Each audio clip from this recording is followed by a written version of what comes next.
The heavy wooden door crashed against the frame, cutting off Ember's world in an instant. "Don't ever come back here, you hear me? No daughter of mine is going to live in sin like that," her father bellowed, his voice cracking with a mix of rage and something that sounded almost like fear. Standing on the porch in the pouring Ohio rain with only a backpack and her shattered heart, 18-year-old Ember Thompson realized that coming out as a lesbian had cost her everything she once called home. She stood frozen for a long moment, water soaking through her thin jacket as the porch light flickered above her head, casting long shadows that seemed to mock the life she thought she knew. Her father, Robert Thompson, had always been strict, a man shaped by his own father's rules and the small-town expectations of their suburb outside Columbus, where everyone knew everyone and deviation was not tolerated. But this night, when she had finally gathered the courage to tell him and her mother after months of secret guilt and stolen glances at girls in school, the explosion had been immediate and final. Ember wiped rain from her eyes, her fingers trembling as she clutched the strap of her backpack tighter inside. She could hear her mother, Linda, sobbing quietly, but the door stayed shut. No one came to pull her back and no one offered a blanket or a word of comfort. She had rehearsed this moment 1,000 times in her head, imagining tears and hugs, and maybe even reluctant acceptance, but never this raw expulsion. The words still rang in her ears, the way Robert had spat out the word lesbian, like it was poison, like it erased 18 years of bedtime stories and family dinners and proud moments at her soccer games. She turned slowly, her sneakers squelching on the wet concrete, and walked down the driveway past the familiar mailbox with the Thompson name painted in careful letters that now felt like a lie. By the time she reached the end of the block, her teeth were chattering, not just from the cold but from the weight of what had just happened. She had nowhere to go. Her best friend Sarah lived 3 towns over, and it was too late to call without explaining everything. Her phone battery was low and the rain showed no sign of stopping. Ember ducked under a bus stop shelter and pulled out her wallet, counting the $63 she had saved from her part-time job at the local diner. It would not last long. She thought about calling her aunt in Indiana, but that would mean admitting failure and facing more questions. She sat on the cold metal bench, hugging her knees to her chest, and let the tears come freely. For the first time since the door slammed, the world felt vast and hostile now, every passing car a potential judgment, every shadow a reminder of the home she had lost in 3 sentences. Hours later, soaked and exhausted, she finally dialed Sarah, who answered on the second ring, her voice thick with sleep. Ember barely got the words out before Sarah said, "Come over right now, I'll leave the back door unlocked." Ember walked the 2 miles to the bus station, bought a ticket to Chicago with her last cash, and boarded the midnight Greyhound, feeling like a ghost drifting away from everything she knew. The bus rumbled through the dark countryside and she stared out the window at her reflection superimposed on the passing fields, wondering if this was the price of being true to herself or if she had made the biggest mistake of her life. Sleep came in fits, filled with dreams of her father's face twisted in disgust, and her mother's silent tears. When she woke at dawn in the Chicago station, the reality hit harder. She was alone, truly alone for the first time, and the city stretched out before her like an unforgiving judge. Ember spent the first week crashing on Sarah's cousin's couch in a cramped apartment on the north side, working double shifts at a coffee shop to scrape together rent money. The customers were kind enough, but she caught the occasional stare when she mentioned her family or avoided questions about home. She learned quickly to keep her story vague, to smile through the exhaustion, and to push down the ache that grew every time she saw fathers with their daughters on the street. The prejudice was not always loud. Sometimes it was the subtle way a coworker asked if she had a boyfriend yet, or the way her landlord raised an eyebrow when she said she was not in contact with family at night. In the tiny room she shared with 2 other girls, she lay awake replaying the night of the disownment, dissecting every word her father had said, searching for a crack in his rage where love might still hide. But there was none, only the finality of that slammed door and the rain that had washed away her old life. By the end of the month she had saved enough for a studio apartment in a sketchy building, but it was hers. She hung a single photo of her and her mother from happier times on the wall, and stared at it every morning, promising herself she would not break. She enrolled in community college part-time, studying social work because helping others felt like the only way to make sense of her own pain. The classes were hard, the professors demanding, but in the lectures about family dynamics and societal norms she found words for the storm inside her. One professor, a kind woman in her 50s, noticed Ember's quiet intensity and pulled her aside after class. "You carry a lot, kid. If you ever need to talk, my door is open." Ember nodded, but did not open up. Not yet. The wound was too fresh, the fear of more rejection too real. 6 months after leaving Ohio, Ember stood in the back of a crowded community center in Chicago clutching a styrofoam cup of lukewarm coffee. The support group for LGBTQ youth was her professor's idea, a safe space, she said, where people understood the room smelled of old carpet, and hope. A dozen faces turned toward the facilitator as stories spilled out of lost homes, broken relationships, and hard-won freedoms. Ember listened, heart pounding. When it was her turn, she spoke in a whisper about the slammed door, the rain, and the silence from her mother. Since that night the group nodded. Some reached out to squeeze her hand, but it was the woman across the circle who caught her eye, Thea Brooks, with short curly hair and warm brown eyes that seemed to see straight through the walls Ember had built. After the meeting, Thea approached her with a gentle smile. You did good sharing that not everyone can on their first time. Ember shrugged, trying to play it cool, but her hands shook as she set down her cup. They walked out together into the chilly evening air, talking about nothing and everything. Thea was 21, a junior at the university studying education. She came from a family that had accepted her years ago, though not without struggles. Her voice was steady and kind, the kind that made Ember feel seen. For the first time in months, they exchanged numbers, and over the next weeks texts turned into coffee meetups, then long walks along the lakefront where the wind off Lake Michigan whipped their hair and carried away some of Ember's heaviness.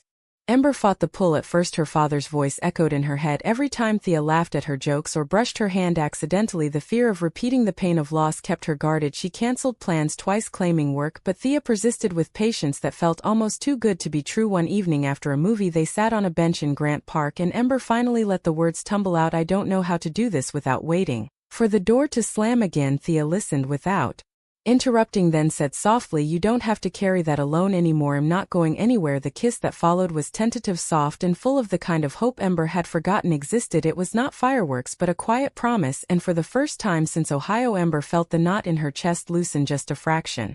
Their relationship grew slowly, careful steps amid the chaos of Ember's double life, work, school, and the constant battle with her own mind. Nights when nightmares of her father screaming woke her, Thea would hold her without asking questions, simply being there. The world outside was not always kind. They faced stares in restaurants, whispers at the grocery store. Once a man on the bus muttered something ugly under his breath. Ember wanted to shrink, but Thea stood taller, linking their fingers defiantly. We exist, Ember, and that's enough. The words became a mantra, but inside Ember still wrestled with guilt. What if her choices had broken her family beyond repair? What if her mother was suffering alone because of her? What if she was selfish for building this new life? A year in, their bond deepened when Thea invited Ember to meet her own family, a warm gathering in a cozy suburban home outside the city, where no one blinked at their joined hands. Ember's heart ached with envy and longing, but also with gratitude. The contrast to her own past was stark, and it forced her to confront the price she had paid for authenticity. Back in her apartment, she cried in Thea's arms, admitting for the first time out loud that part of her still loved her father, still hoped for a call that never came. Thea held her tighter, whispering, you are not defined by what he took away, you are building something better. The words planted seeds of strength, but the soil was rocky with doubt, and the fear that one day Thea might see the broken parts and walk away too.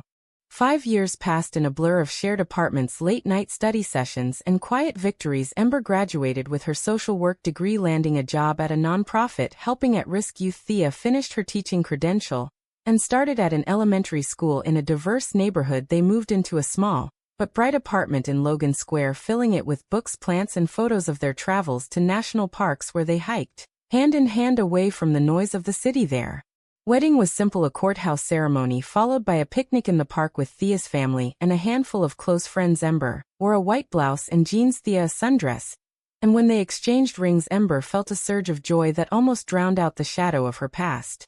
But the shadow lingered in quiet moments. Ember still checked her phone for messages from Ohio that never arrived. Her mother had sent a single letter 2 years after the disownment, a short note saying she loved her, but could not go against her father. The words had cut deep, and Ember had not replied, choosing instead to pour her energy into her work, where she could help kids avoid the isolation. She had known Thea supported her fully, but their relationship faced tests when Ember pulled away during anniversaries of the disownment night, retreating into silence that left Thea feeling helpless. You don't have to face it alone, Thea would say, but Ember would shake her head. Some things you carry solo.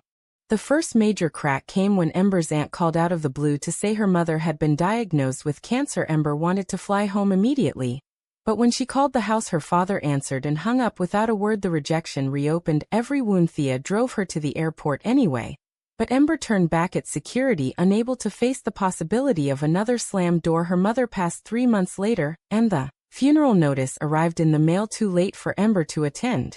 The guilt nearly broke her. She spent weeks barely eating, staring at old photos, until Thea gently pulled her back. With patience and love we honor her by living fully, Thea said. And slowly Ember began to heal through therapy and long talks that stretched into dawn. Their life together grew stronger. For the trials, Ember advanced at work, becoming a coordinator for LGBTQ youth programs. Thea thrived in the classroom, her students adoring her warmth. Together they faced everyday prejudices with quiet defiance, a landlord who hesitated to rent to them, a neighbor who crossed the street. But each challenge forged them closer. Ember learned to voice her fears instead of burying them, and Thea learned to give space without withdrawing. The price they paid was real nights of doubt, days of exhaustion. But the reward was a partnership built on choice, not obligation. One evening after a particularly hard day, Ember looked at Thea across the dinner table and said, "You saved me in ways I can't explain." Thea smiled and replied, "We saved each other." 10 years after that rainy night in Ohio, Ember and Thea sat on their balcony in Chicago, watching the city lights twinkle below. Their life was stable, comfortable. Even Ember led workshops on family acceptance at conferences. Thea mentored new teachers, and they had built a circle of friends who felt like chosen family.